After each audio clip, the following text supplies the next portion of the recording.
been a really crazy week. And by the way, you might hear children screaming in the background. I live next door to an elementary school, so it's recess time.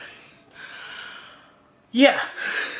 So, if you guys remember my last video, and I was supposed to go see my RE on Tuesday, and we were going to start Clomid and all this stuff.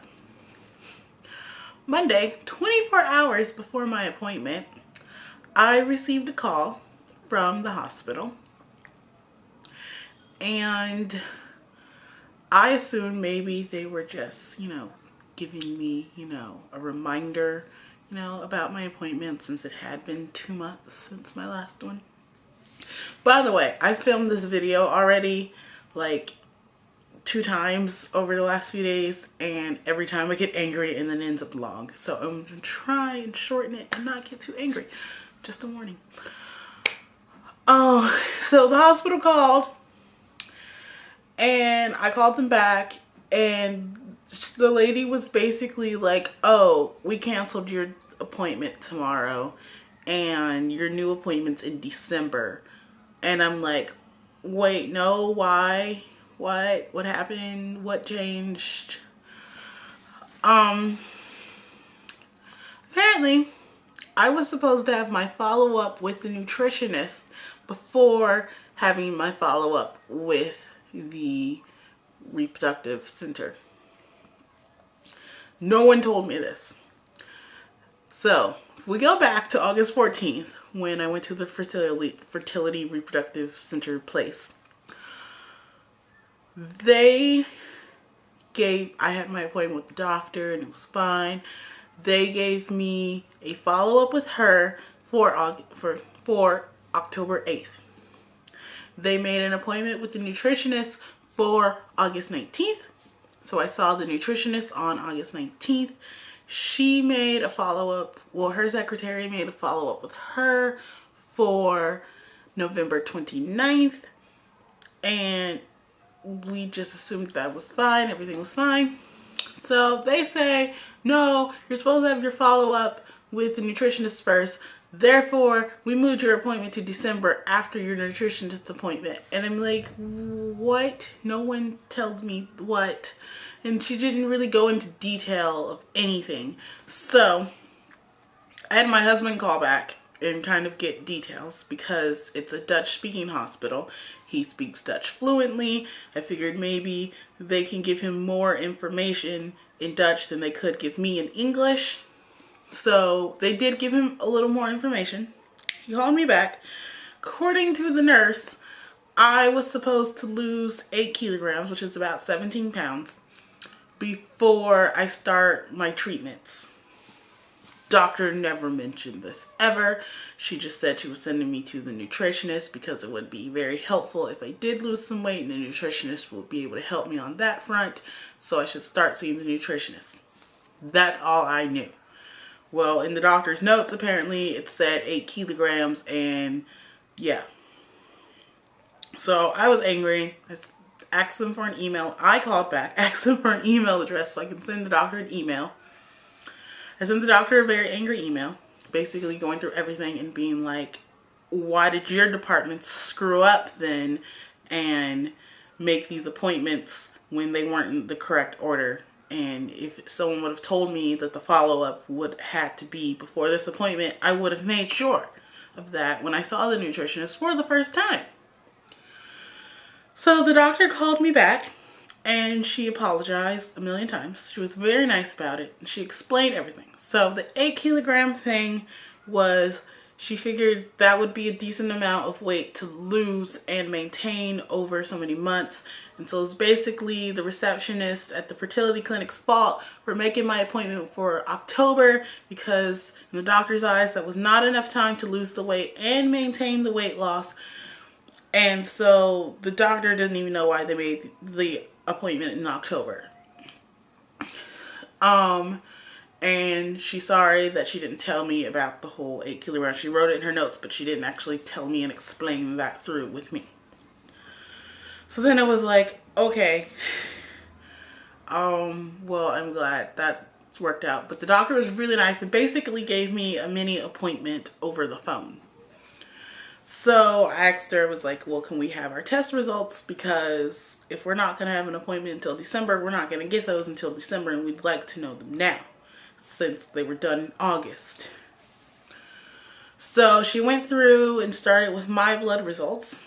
The good things are my PCOS is fully under control. She doesn't even see the need for medication for it. And all of my blood tests and hormone panel and everything came back 100% perfect, okay. I should be able to get pregnant. No problem.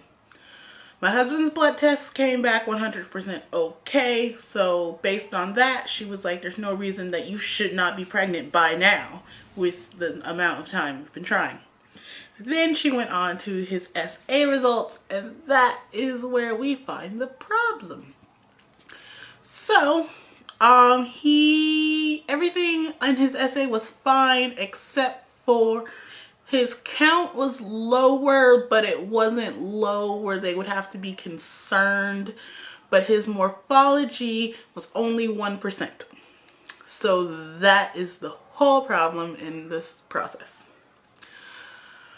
So then she was like, because of that's explaining why you're not pregnant. And so all of my appointments are pretty much kept the same, except for my husband was able to get my nutritionist appointment moved up, but only by a week.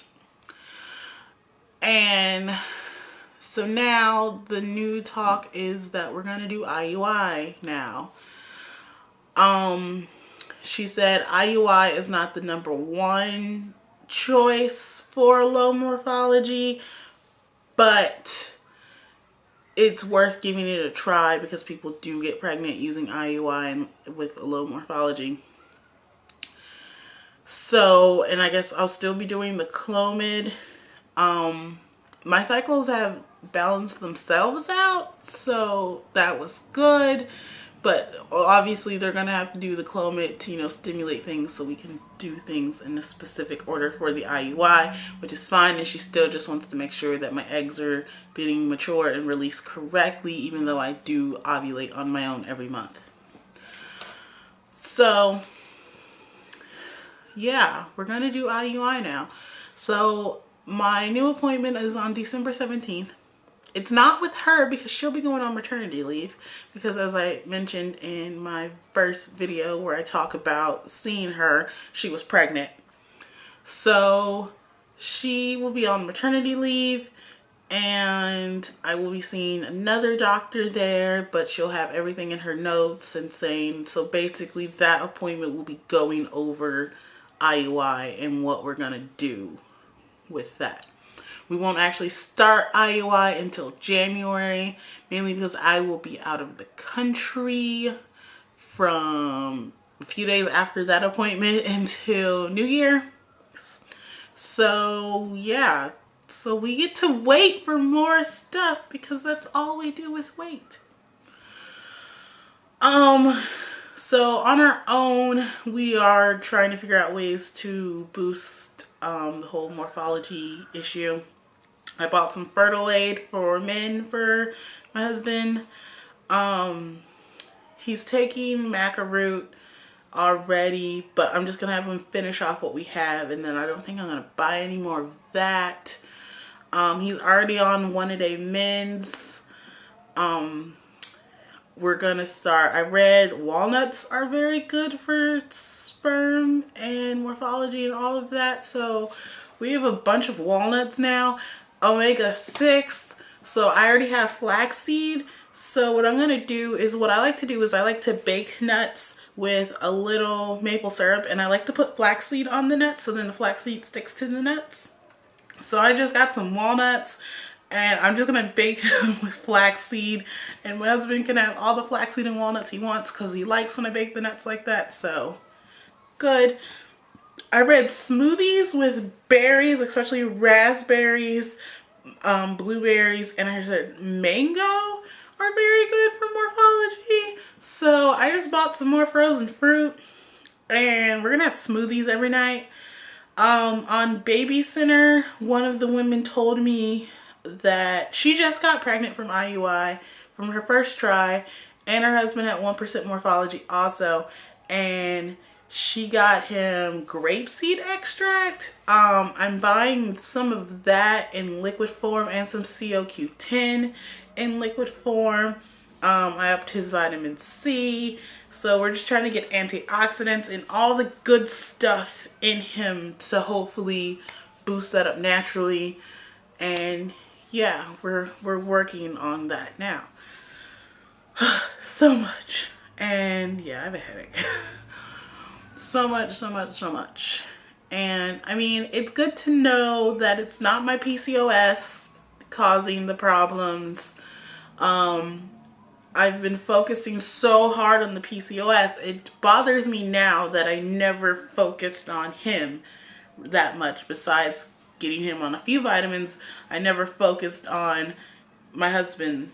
And so now I'm like, dang it. All this money I spent on myself should have been going to him. And so we're going to figure that out. I am glad I did not buy the clear blue fertility monitor that I was considering because, yeah, I don't need one. And yeah, I mean, I'm going to keep up eating right, obviously, because I need to lose the 8 kilograms. I've lost 3 so far. So by December, I should have lost the 8. And yeah, we're just going to keep up with everything for, you know, the weight loss and everything, and I eat better anyway. I'm glad my PCOS is under control, and now we go from here. So this video is getting long now. I think it's actually longer than my other ones I made, but I think I got a lot more information into this one, and I'm not as angry, so that's a good thing.